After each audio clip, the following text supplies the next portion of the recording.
కొణిదెల పవన్ కళ్యాణ్ అనే నేను శాసనం ద్వారా నిర్మితమైన భారత రాజ్యాంగం పట్ల నిజమైన విశ్వాసం, విధేయత చూపుతానని, భారతదేశ సార్వభౌమాధికారాన్ని, సమగ్రతని కాపాడుతానని, ఆంధ్రప్రదేశ్ రాష్ట్ర మంత్రిగా నా కర్తవ్యాలను శ్రద్ధతో,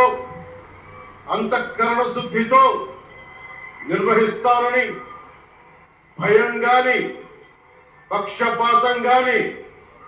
రాగద్వేషాలు గాని లేకుండా రాజ్యాంగాన్ని, శాసనాలని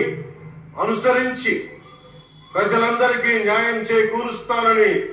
దైవ సాక్షిగా ప్రమాణం చేస్తున్నాను. నేను కొణిదెల పవన్ కళ్యాణ్